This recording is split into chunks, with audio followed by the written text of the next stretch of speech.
Buen día, soy el licenciado Carlos Pimentel y voy a hablar en este video sobre diferentes ideologías y sistemas que hay en la humanidad.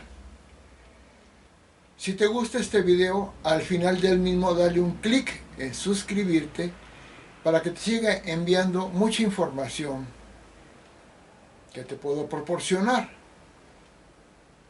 Tengo escritos más de 50 libros, aunque publicados nada más 24, y por escribir van a ser más de 100. Soy el fundador del sistema SAT universal o CISATUN o universalismo.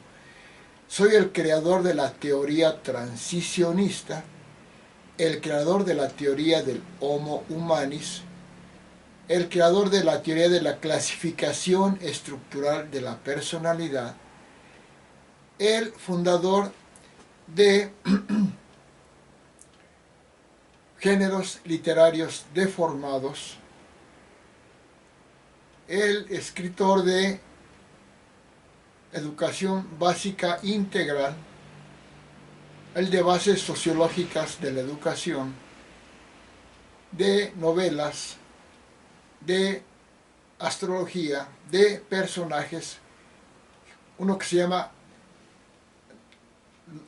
Pimentría Universal, los 2001 personajes más valiosos de la humanidad. También de la COSUP, la clasificación de ocupaciones de la sabiduría universal de Pimentel. Y he hecho muchos videos sobre muchos temas. Mis videos son de deporte, arte, ciencia, religión, historia, política, medicina, ingeniería, humanística, religión, filosofía, literatura, administración, militancia, doméstica y muchas actividades más. Si te interesa, pues puedes darle un clic en suscribirte. Como fundador del sistema SAT universal, digo que soy el guía universal pues, de la humanidad.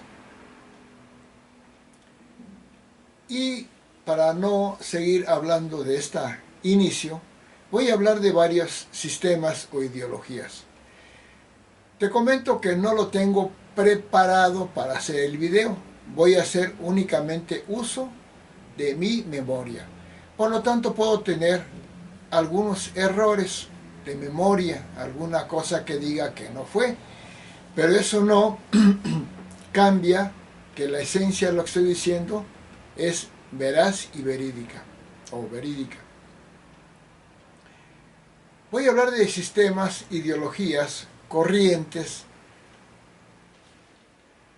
que abarcan pues varias áreas como son religiosas, filosóficas, artísticas, políticas, económicas.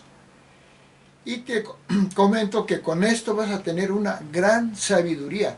Con este video que estoy presentándote, vas a tener gran sabiduría, porque en muy pocas palabras vas a saber sobre todo tipo de ideas, ideologías, sistemas que ha creado la humanidad.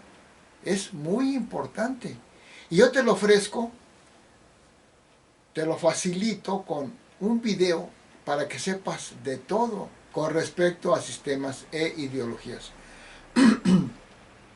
No voy a ahondar mucho en cada sistema o ideología porque pues cada sistema o ideología pues es gran cantidad de información que tendría que hacer muchos videos o muchos libros sobre cada uno de ellos. Ahorita os voy a decir la idea básica o las ideas básicas de cada sistema. Vamos a empezar con el tipo de conocimiento que una persona puede tener, o un ser o un ente vivo puede tener. Y te puedo decir que hay varios tipos de conocimiento. Primero hay un conocimiento instintivo o innato, que también poseen los animalitos, que es, por ejemplo, si yo me acerco a un precipicio, pues por instinto me da miedo y ya no avanzo. Eso se aprendió durante la evolución de la vida, de la especie biológica humana y animal. Hay un conocimiento aprendido. Yo aprendí que la capital del país de Francia se llama París. Aprendí a comer con una cuchara. Eso es aprender porque no me lo sabía de nacimiento. Y hay un tercer tipo de conocimiento. Un conocimiento lingüístico. O un conocimiento, mejor dicho, creado. ¿En qué consiste? En un conocimiento que en la naturaleza no existe. Por ejemplo, yo nunca he visto que en una montaña haya una letra A. Si no fue hecha por un ser humano, no existe una letra A como letra A. Porque la letra A y todo el alfabeto fue creado por el ser humano. De ahí que muchos animalitos no tienen un sistema creado. También el calendario es un conocimiento creado, porque la noción de tiempo no la tienen los animales. Para los animales no existe el mes de enero, febrero, marzo. Ellos simplemente viven con respecto a las condiciones del clima y del ambiente en el que viven. Entonces hay tres tipos de conocimiento: instintivo, aprendido y creado. Ahora, en el conocimiento creado que poseen los animales superiores, entre ellos los seres humanos, el conocimiento creado, vamos a decir que tiene varias etapas. Es tanto creado como aprendido. Primero, un conocimiento pragmático. ¿Qué quiere decir? Que si yo agarro un vidrio, pues me corto. Entonces, ¿qué hago? No agarro un vidrio, o agarro algo para sujetar el vidrio. Luego hay un conocimiento que también es lo mismo, similar, es de sentido común. Por sentido común yo sé que si yo pateo a un león, pues el león me va a atacar y me va a matar, seguramente. Hay un conocimiento, ya vamos a pasar a otro tipo, hay un conocimiento mítico, o sea, un conocimiento que tenían, por ejemplo, hombres primitivos o tribus, donde decían que llovía porque el dios de la lluvia, o el dios Tlaloc, enviaba la lluvia. O los apaches hacían una danza para que no lloviera o para que sí lloviera. ¿Se acuerdan de las famosas películas donde los indios apaches bailan así alrededor de una fogata, pidiéndole al dios de la lluvia que llueva, o pidiéndole que no llueva, por ejemplo? Es un conocimiento mítico. Luego aparece un conocimiento pues religioso, ¿verdad? Que va un paso un poco más avanzado que un conocimiento mítico. El conocimiento religioso es pensar que hay un ser o hay seres superiores al ser humano, o sea, dioses, semidioses, héroes mitológicos. Y hay muchos tipos de religiones. Hay religiones que son teológicas, hay religiones que son ateas, eso ahorita no lo voy a mencionar. Hay religiones que son supersticiosas, etc. Después Luego explico esto. Luego viene un tipo de conocimiento, apareció con la humanidad un tipo de conocimiento filosófico. O sea, uno fue un conocimiento mítico, otro fue un conocimiento religioso, y ahora viene un conocimiento filosófico. Entender los grandes principios de las cosas. Por ejemplo, ¿por qué pensamos? ¿Por qué hablamos? ¿Por qué hay justicia? ¿Por qué hay esto? ¿Por qué hay aquello? Pero son principios de análisis, de reflexión, que no son ni mitológicos, ni son todavía científicos. Y ahí vienen todos los grandes pensadores. Hay filosofías materialistas que piensan que todo es producto de la materia y que cuando pensamos en Dios es la mente humana la que crea a Dios, que Dios no existe, que es un producto de la mente humana. Y hay ideas, filosofías idealistas que creen que todo Dios lo decide y que lo que hacemos es producto de que Dios así lo quiere. Una filosofía materialista típica es la del marxismo y otras más. Y una filosofía idealista típica es la de Platón y de todas las religiones que hablan de dioses. Pero hay muchas corrientes filosóficas. Hay el racionalismo, hay el inductivismo, hay el deductivismo y muchas más. Bueno, pasemos, luego hay otro tipo de conocimiento, el conocimiento científico. Y ahí la humanidad se beneficia enormemente de la aparición del conocimiento científico. ¿En qué consiste? Consiste en que la ciencia tiene un método para explicar las cosas. Pero la característica principal de ese método científico es la comprobación de lo que se dice. En otras palabras, la ciencia ya no se permite hablar de cualquier cosa como cada quien quiera, como es la filosofía, o como lo hace la religión que inventa todos los dioses, dios de la lluvia, el tótem. Aquí la ciencia no, aquí la ciencia tiene que explicar las cosas con comprobación y por lo tanto tiene una gran base materialista, pero que no va contra el pensamiento idealista finalmente. Entonces la ciencia aparece, no siempre existió, apareció con el Renacimiento, por los años 1400 y tantos después de Cristo.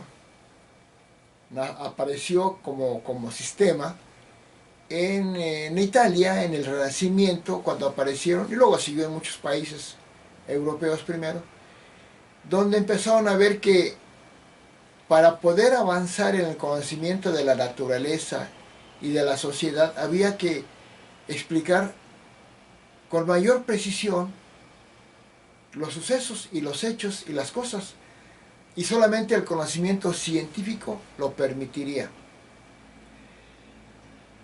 Y ahí un conocimiento científico es el que se queda en la mayoría de los científicos cuando demuestra una cosa con la mayor cantidad de pruebas pues comprobables, científicas, y supera otra teoría que no comprueba las cosas, o al menos que las comprueba mejor una teoría que otra. Bueno, después del pensamiento científico, que es lo más avanzado, y estamos ya en la era de Aquarius, en la era de Aquarius que vivimos, surgió la ciencia como tal.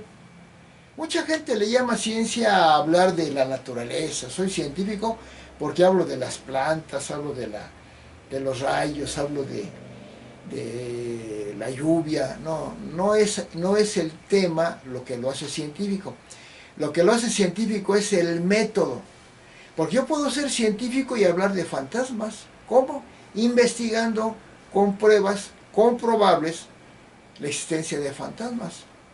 Entonces, decir, bueno, pues ¿eres científico o crees en fantasmas? Puedo ser científico hablando de un tema con método científico.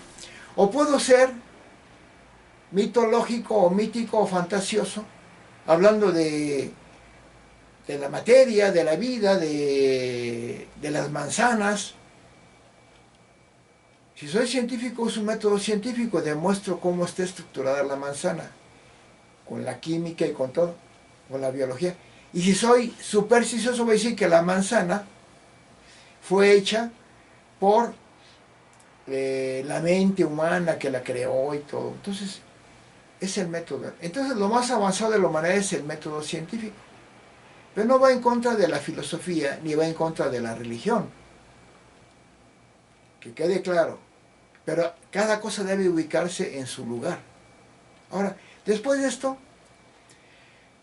yo, Carlos de Jesús Pimentel Flores, fundo el universalismo. ¿Qué es eso? El universalismo es explicar todo lo existente dentro de un mismo concepto. El universalismo. Que es ubicar en dónde se encuentra en el pensamiento humano y en la actividad humana la ciencia, dónde está la religión, dónde está el deporte, el arte, la tecnología, la ingeniería, la medicina, la militancia, la humanidad, la humanística, todo.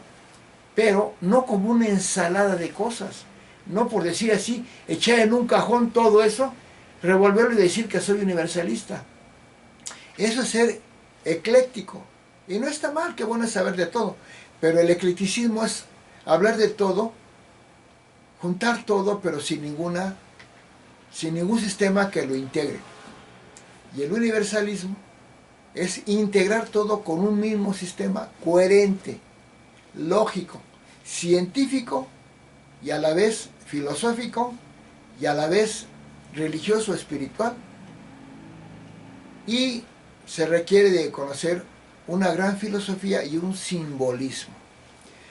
Bueno, ya hablé ahorita de eso, entonces el otro pensamiento es el pensamiento universalista. Los que tenemos, primero hay tres tipos de conocimiento: instintivo, aprendido y creado. Y en el conocimiento creado tenemos un conocimiento accionar pragmático, en sentido común, mítico o mitológico, religioso, filosófico, científico, universalista. ¿Sí? Ahora vamos a pasar a varias cuestiones de los sistemas que hay, ideologías. Primero, en el mundo religioso, el cristianismo. ¿Qué es el cristianismo? El cristianismo es la religión teológica que creó Jesucristo, nuestro Señor, Jesús de Nazaret. ¿En qué consiste? Consiste en que Jesucristo dice claramente que su Dios Padre, el Dios universal, el Dios de todas las cosas, lo envió a la humanidad como hombre, y en ese momento es Dios y es hombre, para enseñar a los humanos el camino de la salvación, que es a través del Espíritu Santo. Traerles el Espíritu Santo. ¿Cómo? Pues muchas cosas. Primero, siguiendo a Dios con devoción, a Jesucristo, dedicarnos completamente a amar a Jesucristo, a Dios, a la Virgen María. Y eso en sí mismo ya nos va a liberar y a salvar, nos va a llevar a la vida eterna. Pero sobre todo imitando a Jesucristo, imitando su enseñanza de amor, de paz, de humildad, de caridad, de servicio, de deber y muchas más. Es la religión del amor, de la paz, de la devoción a Jesucristo, que es Dios hecho hombre. Es una religión que enseña a amar, a vivir en paz, a tener caridad, a no sufrir con este mundo material, social, si tenemos la devoción a Jesucristo y a Dios, como Él lo enseña. Ahora, vamos a pasar a otro sistema ideológico. Otra religión, el budismo. El budismo es una religión atea, porque Buda no era Dios, era un hombre, un humano. Pero es religión porque religión significa unir al humano con lo superior, con la naturaleza, X. Y el budismo, ¿qué es lo que es? Es la enseñanza creada por el Buda. El Buda era el título o grado o función de Siddhartha Gautama, el Buda, que nació en Nepal, pero que su misión la realizó en la India. Entonces, una religión de la India. El cristianismo nació en lo que ahora es Israel, en Palestina, en Canaán o Judea en aquellos tiempos, lo que ahora es Israel. Y el budismo Buda nació en Nepal, y se realizó en la India. Es una religión de la India.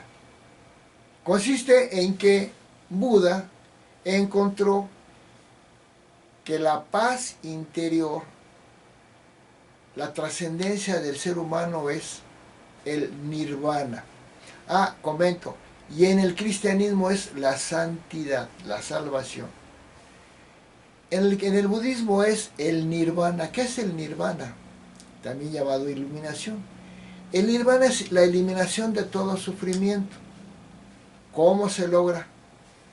Buda establece básicamente que el sufrimiento que tenemos se debe a que tenemos apego a cosas materiales, sociales y exteriores, y que queremos obtener cosas materiales, sociales, o logros sociales o materiales, y eso nos ata a una cadena de sufrimientos. Entonces el budismo nos enseña que no debemos anhelar nada exterior. Aunque vivamos en el mundo exterior, no lo debemos de anhelar, sino vivir en una búsqueda del no apego para alcanzar el nirvana. Y en parte es cierto. Veamos, si una persona siempre está ambicionando riqueza, poder y derrotar a otros, vive en una angustia tremenda, no es feliz, aunque logre todo. Pero vive en rivalidad, vive en envidias, vive en todo. Y un monje budista está en una paz total. Porque si tiene o no tiene, no le importa, él es feliz. Para eso el mejor budista es el que se convierte en monje budista. Y vive en un monasterio budista donde siempre está haciendo meditaciones que enseñó el Buda. Y hay procedimientos. Así como el cristianismo hay procedimientos, también el budismo. Pasemos a otra enseñanza, el taoísmo. El taoísmo es una religión que creó Lao Tse. Él era de China. Aclaro que el cristianismo empezó con el nacimiento de Jesucristo, por decirlo así, en el año 1. El budismo apareció antes del año 1, en el año 500 más o menos antes de Cristo, Buda. También el taoísmo por esas fechas. ¿Qué es el taoísmo? Es una religión creada por Lao Tse. Lao Tse era un sabio, es también una religión atea, que no es Dios Lao Tse. Aclaro que en el budismo muchos budistas han puesto ya a Buda como un dios, pero eso ya no es lo que Buda dijo. Bueno, en Lao Tse es un hombre sabio que dice que sufrimos si vamos en contra de la naturaleza, en contra de la sociedad, en contra de las cosas, que hay que dejarnos fluir. Si vemos que hay una corriente de agua, nos metemos a la corriente. y vamos contracorriente, vamos a ir chocando con las olas vamos a ir lo que sería el sufrimiento. Si nos dejamos llevar, vamos a ir con el movimiento del río y no vamos a sufrir. Es un decir, porque también pues dejarse llevar con el río, pues podemos ahogar. Pero la idea es esa, dejarnos fluir con la naturaleza. Si tengo esto, qué bien, si no lo tengo, también. Si hay que hacer esto y lo puedo hacer, lo hago. Si no quieren que no haga esto y produce sufrimiento hacerlo, pues no lo hago. Que la naturaleza misma es sabia, nos dice qué hacer. Claro, hay que estar bien preparado para ser un taoísta, porque si nada más hacemos lo que no va contracorriente, podemos también tener problemas, pero eso es la enseñanza básica. Está escrito en el libro del Tao Te Ching, así se llama el libro, que escribió Lao Tse o Lao Tzu, o que le escribieron los que conocieron a Lao Tse o Lao Tzu. También Buda tuvo discípulos, y Lao Tse también. Pasemos al confucianismo. Ya hablé de cristianismo, budismo, taoísmo. Confucianismo es la religión también de la China de aquellos tiempos, del taoísmo y esto, creado por Kung Fu Tse o Confucio. No era una religión, la llaman religión, pero no es una religión.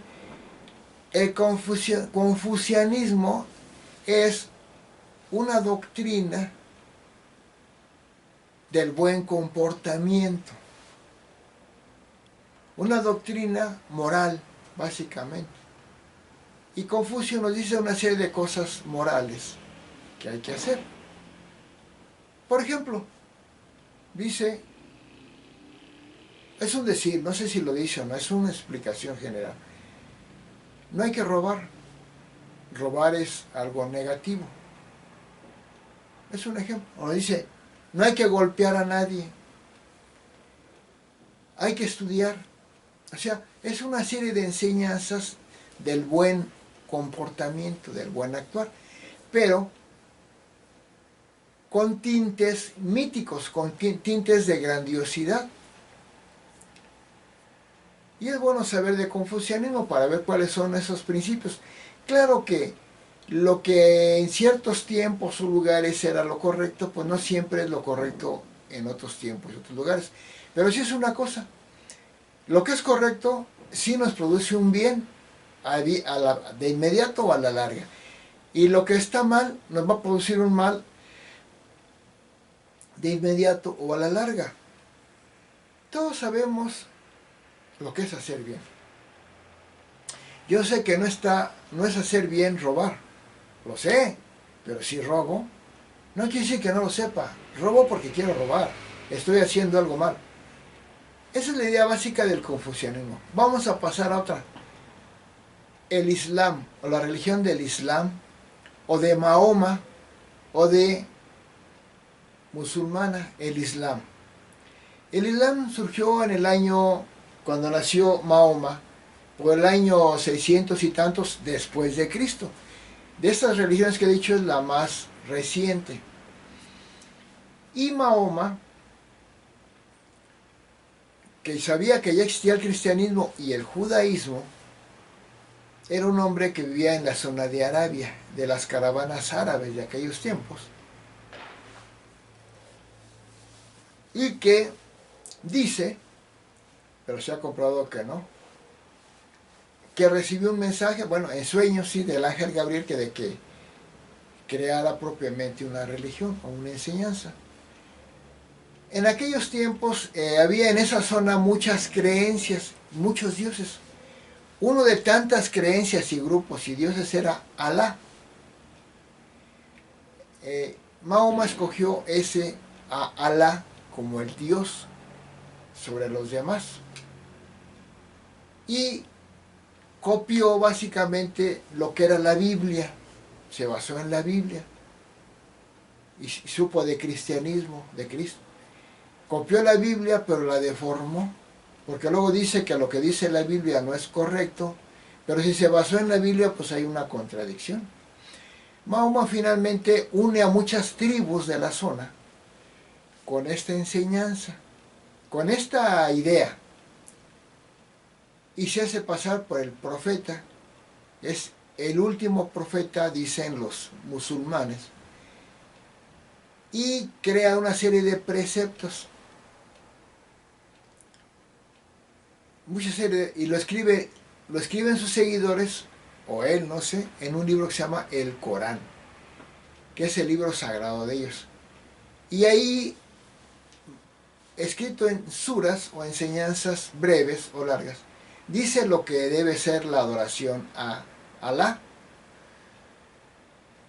Y básicamente una serie de enseñanzas, pero muy fanáticas, porque en un momento dado los musulmanes siguen varios preceptos. Uno de ellos es la yihad, que es el sexto o séptimo precepto o mandamiento, que dice claramente, ya lo quitaron los musulmanes porque no les conviene. Dice un sura, matad a vuestros enemigos. ¿Y quiénes son los enemigos? Aquellos que no profesan o siguen la religión de Alá. En otras palabras, los musulmanes, a aquellos que no siguen su religión musulmana o de Alá o de Mahoma, son enemigos de los demás. Y cuando surgió el Islam, destruyó a los grupos cristianos que había en esa zona, a los judíos, y es una religión muy fanática, pero están tan aferrados a sus ideas que no solamente eso, sino creen que lo único que vale es el Corán y la enseñanza. Entonces son enemigos básicamente de la ciencia, de la física, la química, de muchas cosas, de las libertades humanas, y estableció una serie de ideas, de preceptos, como que las mujeres deben estar completamente tapadas, que la mujer le debe total sumisión al hombre, que el hombre puede tener 4 mujeres, que puede divorciarse de ellas nada más diciendo divorcio, ya quedó divorciado, que las puede golpear y no tienen consecuencia. Entonces se convirtió en una religión muy fanática, y donde hay musulmanes que son muy fanáticos, luchan por defender su religión y se han extendido mucho, pero han creado muchos problemas y odios. Básicamente la religión de Mahoma es una religión fanática, no tiene fundamentos teológicos, ni religiosos, ni filosóficos buenos, crea fanatismo, pero sus seguidores, muy fanatizados, no quieren dejar su creencia y la quieren extender. Ya la religión del Islam ya es la segunda más extendida después del cristianismo, y amenazan con rebasar al cristianismo, lo que sería muy peligroso para la humanidad. No quiero seguir diciendo más. Unos dicen, bueno, ese es el Islam negativo y hay un Islam positivo. Ok, vamos a dejarlo así. Hay un Islam positivo y hay un Islam negativo. Y que yo hable del Islam negativo. Si lo quieren manejar así, así entendámoslo. Pasemos ya a otras religiones. El shintoísmo. ¿Qué es el shintoísmo? El shintoísmo es una derivación del budismo, donde el shinto, bueno, no voy a hablar más, que combina política con religión, con muchas cosas. Se da en Japón, no digo más. Otra religión, el lamaísmo, o los lamas, del Tíbet, básicamente. Es una rama del budismo que llevan a cabo los monjes budistas lamaístas tibetanos, que es una religión como budista, pero ahí la máxima autoridad es el Dalai Lama. No digo más, porque nunca terminaría. Hay otro grupo de religiones, que son las religiones politeístas, que tienen muchos dioses. Como la hinduista, que dicen que hay Brahma, Shiva, Vishnu, Ganesha, y una serie de dioses. El dios destructor, el dios creador y una serie de cosas. Para mí son supersticiones, son mitologías. Hay religiones, mitologías, muchas, la escandinava, las religiones prehispánicas como la azteca, que hablaba del dios de la lluvia, Tlaloc, el dios de la guerra, Huitzilopochtli, el dios de la oscuridad, Tezcatlipoca, etc. Hay religiones mitológicas como la peruana, la inca, la escandinava, muchas, inclusive la religión de los romanos, del Imperio Romano, tenían muchos dioses, el dios Zeus, la diosa Venus o Afrodita, Apolo, Hermes, bueno, Hermes no, sino muchos dioses, el dios de esto, el dios de aquello, Saturno, el dios del tiempo, son mitologías. Antes se basaba, fue una derivación de la mitología griega, que tenían a Zeus, sí, porque Júpiter es el Zeus de...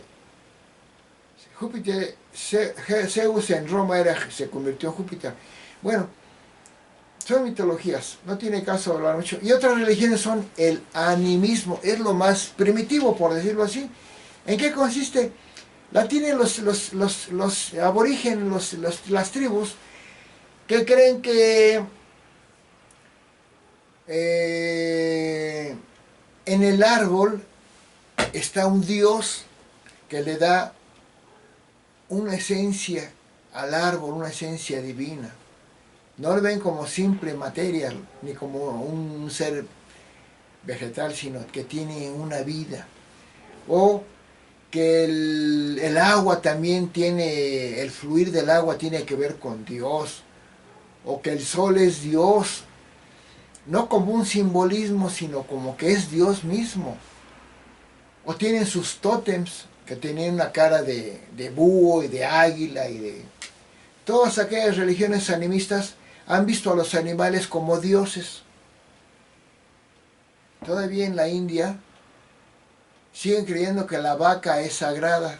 No, la vaca no es sagrada, la vaca es un animal. Que hay que cuidar al animalito, pero es un animal. El animal está por debajo en la evolución del ser humano. El ser humano es más evolucionado que una vaca. Pero en los animistas eso creen. Creen que las piedras tienen espíritu, creen que hay espíritu en todos lados. Eso es lo más mitológico y mítico que hay. Bueno, hablé mucho de religiones. Quiero hablar ahora de sistemas políticos. Sistemas políticos o socioeconómicos. Pero voy a ver si queda tiempo.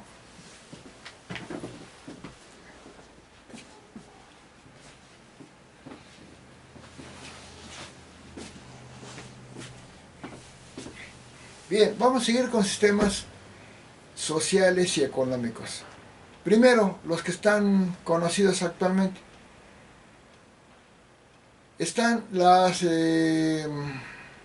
según Carlos Marx, hay un modelo socioeconómico que le llamaba comunismo primitivo.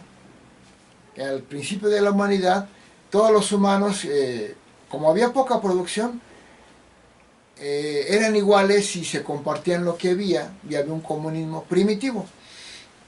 Después pasamos a una sociedad, esa la tienen, ese que dije, las tribus, pero después ya pasamos a las civilizaciones.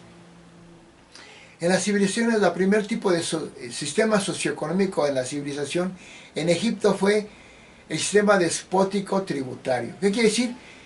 Que se creó un estado, un país, una nación, bueno, no es ni estado ni nación, sino una sociedad ya con un gobierno, pero se basaba básicamente en los tributos que pagaba cada ciudadano.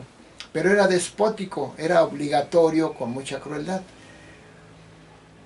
Después surge un sistema esclavismo. El esclavismo, que consiste en que había amos y esclavos. O sea, el amo era una persona que tenía como esclavo a otra persona y que lo veía como una propiedad y como un ser subhumano, menos que un humano, y que podía hacer con él lo que quisiera.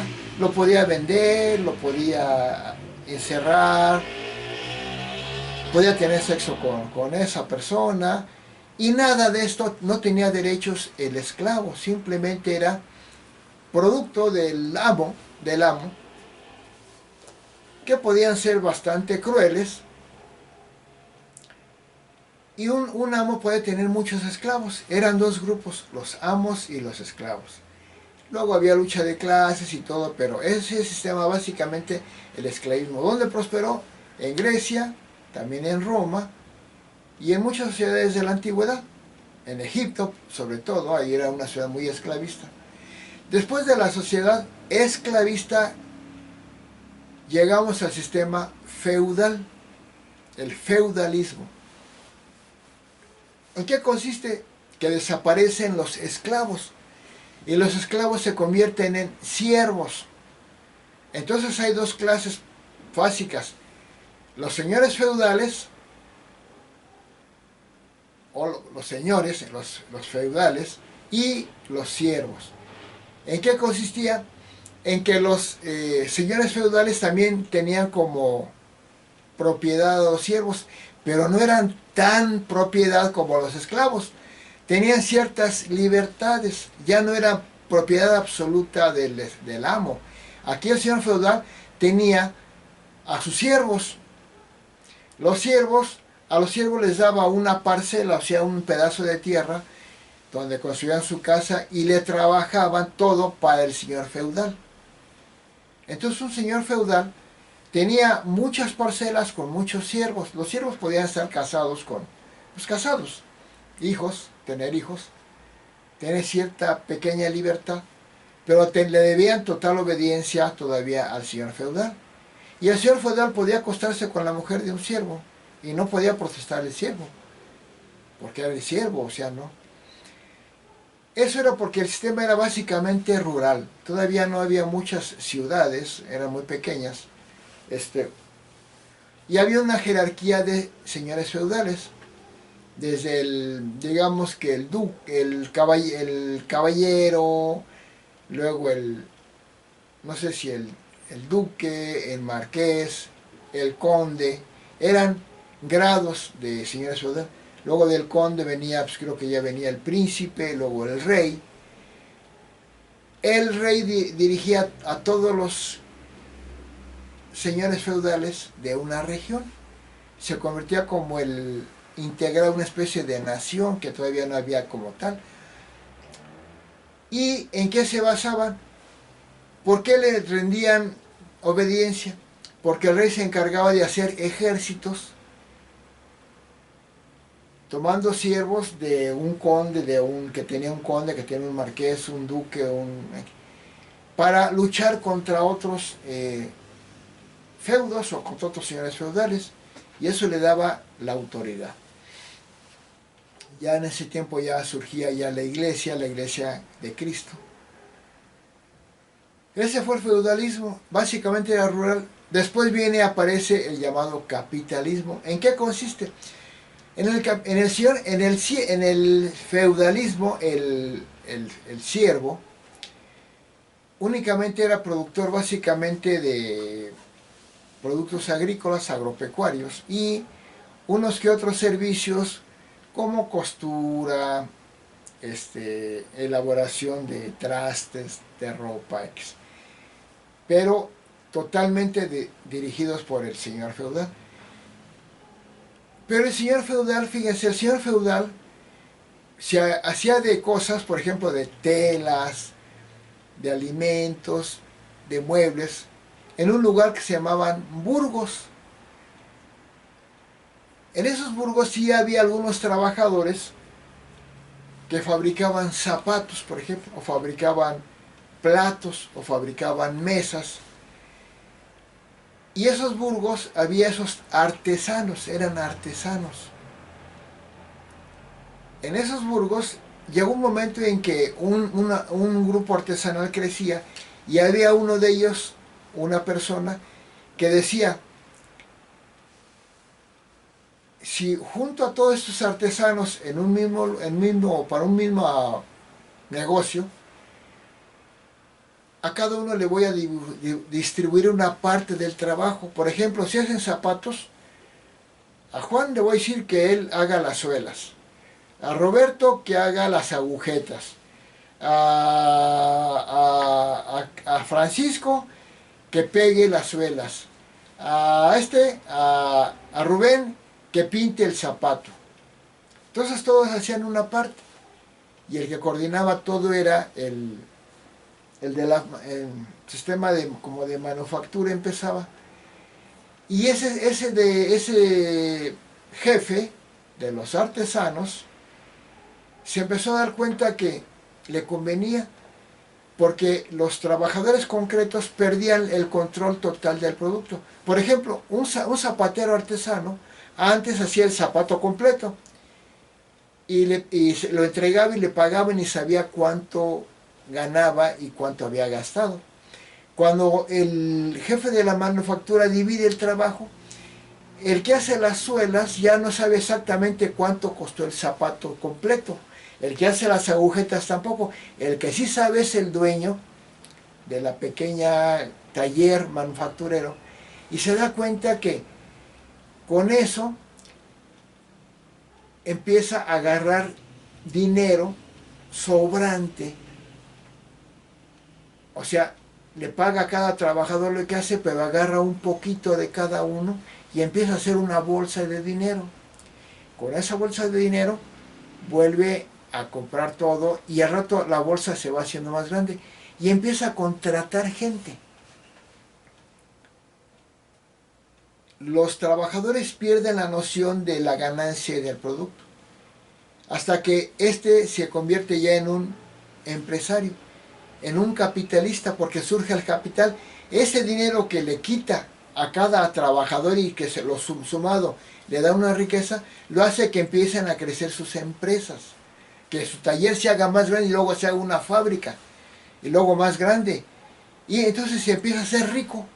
Pero los trabajadores no pueden hacerse ricos porque viven del sueldo que le da el patrón, se convierte en patrón.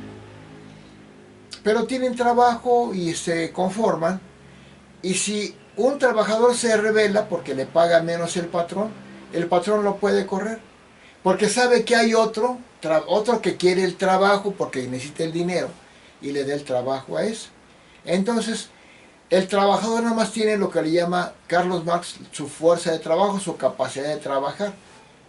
Pero el que tiene el control de todo el proceso y del dinero y ya de la fábrica es el empresario o el capitalista, el patrón. Y va creciendo. Entonces aparecen muchas fábricas de este tipo y los burgos se empiezan a crecer. Y muchos que eran siervos con el señor feudal se van a esas aldeas, esos burgos, y se empiezan a convertir ciudades, porque alrededor de una fábrica ya empiezan a hacer casas, a vivir ahí, para trabajar en esa empresa. Y empiezan a crecer las ciudades. Ahí empiezan propiamente las ciudades. Pero el empresario se hace cada vez más rico, y más rico, y más rico. Pero también los trabajadores, los obreros, ahora son asalariados. Primero eran esclavos, luego eran siervos, ahora son asalariados. Y los que mandan primero eran amos, luego eran feudales y ahora son patrones. Hay lo que dice Carlos Marx, una lucha de clases. Luchan la clase obrera contra la clase empresarial. Y eso da un movimiento a la sociedad. Y eso se convierte en el capitalismo porque empiezan a crecer y aparecen grandes ciudades y todo. El capitalismo fue bueno por lo siguiente, porque hizo que apareciera la ciencia, que hace rato dije que la ciencia, que apareciera la ciencia porque al productor de una fábrica ya no le interesaba hablar de Dios, le interesaba saber qué pasaba con la materia prima, con el producto. Y para explicar la materia prima y el producto, había que saber las leyes científicas de la materia y del producto. Entonces, empieza a surgir la ciencia como algo necesario. Pero también hay una cosa, ya los asalariados tienen más libertad que los siervos. Porque ya únicamente con que le trabajen al patrón y el patrón les pague, después de eso ya pueden hacer su vida como quieran. Ya no tienen por qué aceptar todo lo que dice un señor feudal, y mucho menos un amo.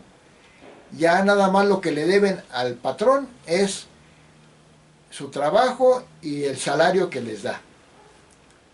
Claro que al principio del capitalismo pues había muchos abusos de los patrones sobre los asalariados. Bueno, la gran desarrollo de la civilización, de la gran civilización, de la gran progreso de la humanidad se debe al capitalismo.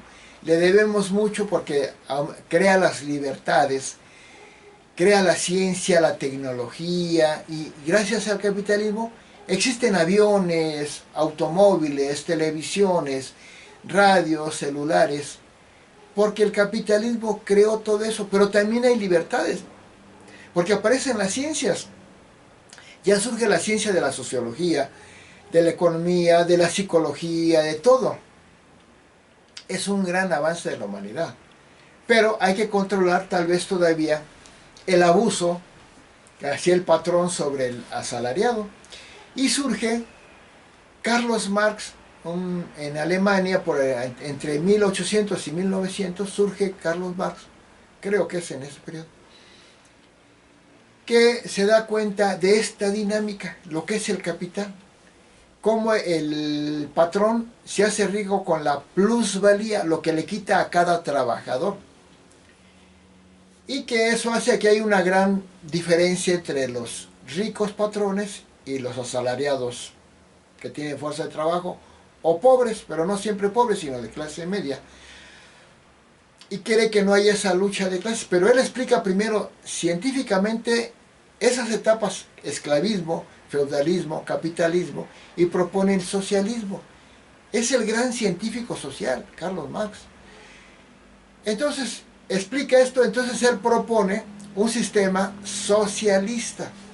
¿En qué consiste?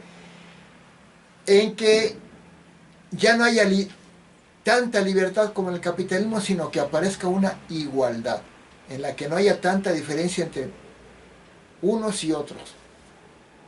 Pero para eso tiene que establecer reglas en las cuales la empresa privada no va a ser siempre la que tiene los medios de producción, sino empieza a tenerlos el Estado, el gobierno, y crea las empresas y le da el trabajo a los trabajadores, y empiezan a hacer un sistema dirigido por el gobierno. Ahí es un socialismo de Estado, dirigido por el gobierno, donde ya no hay empresas privadas, cada vez menos. Es bueno, pero el socialismo, en su fase mejor, es socialista y permite que haya empresas privadas para combinarse. Y se forma una economía mixta, tanto socialista como capitalista. México, con el PRI y el PAN, ha sido una sociedad de economía mixta. ¿Por qué? Porque la educación es gratuita, es tipo socialista. La salud es gratuita, tipo socialista, relativamente gratuita. Por eso creó el Seguro Social, el ISSSTE, la educación gratuita, las primarias, todo. Pero también hay empresas privadas, está la fábrica Bimbo, la fábrica Ford, la fábrica Scribe, la fábrica X. Entonces son dos que conviven, que el gobierno regula las dos. Es una economía mixta. Pero luego viene la otra etapa es el comunismo. ¿Qué es el comunismo? Ya dijimos, primero, primero comunismo primitivo, luego despótico tributario, luego esclavismo, feudalismo, capitalismo, socialismo, luego viene otra etapa del socialismo, que es el comunismo. ¿Qué es el comunismo? Ahí sí ya no nos gusta. ¿Por qué? Porque en el comunismo un líder ya empieza a dirigir todo. Se convierte en un dictador. Y ahí tienen que someterse todos a las ideas de ese comunista. ¿Por qué? Porque él decide qué ropa debes de usar, qué debes de estudiar para que te provea de las cosas, y tienes que comprar nada más 1 litro de leche. Entonces se convierten en dictaduras. Por eso los comunistas han fracasado, porque no se quedaron en socialismo, pasaron a ser comunistas. Y ahorita Corea del Norte es comunista. México, con López Obrador, tiende al comunismo, que sería terrible, porque un hombre que se llama López Obrador quiere dirigir todo, quiere que no haya poder ejecutivo, poder legislativo, perdón, que no haya poder judicial, y que él decida todo. Y que haga sus caprichos de comprar estadios de béisbol en lugar de comprar medicinas, por ejemplo. Es un ejemplo. Entonces el comunismo quiere todos igualitos. Pero no son todos igualitos, porque el gobernante es rico, es multimillonario, pero los demás son pobres todos propiamente. Y ahí no está bien el comunismo. Comunismo de común viene que todos son iguales. Eso ya no me parece bien. El socialismo sí, sobre todo la economía mixta socialista y capitalista. Capitalismo es liberalismo, neoliberalismo, es una fase extrema del capitalismo, una fase extrema del socialismo es el comunismo, una fase extrema del capitalismo es el imperialismo, donde se hacen los monopolios. Una fábrica, por ejemplo, vamos a decir, es un ejemplo, no digo que eso exista, la fábrica, por ejemplo, Bimbo, empieza a hacer que truenen todas las pequeñas empresas que fabrican pan, y la Bimbo se convierte en la poderosa nada más. Entonces ese ya es imperialismo. Entonces, una sociedad sana, en mi opinión, es una sociedad como la que tenía el PRI y el PAN. Es una sociedad de economía mixta. Y no hay que tender hacia el socialismo y comunismo, como lo están diciendo los dictadores populistas comunistoides. Bueno, ya dije varios modelos socioeconómicos. Ahora vamos a hablar de modelos políticos. No modelos, sino voy a hablar de dos cosas: democracia y dictadura. ¿Qué es la democracia? En la democracia, las decisiones del Poder Ejecutivo es basándose en la opinión de los demás también, y donde hay un juego de intercambio de ideas, y donde el Poder Ejecutivo, que es el presidente o el gobernador de un estado o el presidente municipal, tiene a un poder legislativo que le va a avalar sus ideas, si están de acuerdo o no. Y van a discutir los legisladores, no van a aceptar lo que dice automáticamente el Ejecutivo, van a discutir y van a elegir lo mejor. Y un poder judicial que, cuando el Poder Ejecutivo quiere hacer algo ilegal, un abuso de autoridad como lo hacen los dictadores, que mándame matar a aquel porque me sacó la lengua, el Poder Judicial dice, pues no puedes hacer eso, no puedes matar a alguien porque te sacó la lengua. Y le impide al Ejecutivo que sea un dictador. Pero en las dictaduras hace que el Poder Ejecutivo judicial casi desaparezca, o que le avale todo lo que él dice, para poder hacer todas sus arbitrariedades. Y ahí entra en un grave peligro la humanidad. Porque Hitler fue un dictador que nos llevó a Alemania a una guerra mundial. Kim Jong-un es un dictador en Corea del Norte, un dictador comunista, que decide todo, cómo se deben de peinar los coreanos del norte, que no pueden usar jeans, o sea, mezclilla, porque sería como aceptar Estados Unidos, o como dictadores como Daniel Ortega, que encarcela a todos los candidatos para la presidencia, el dictador de Nicaragua, o los expulsa,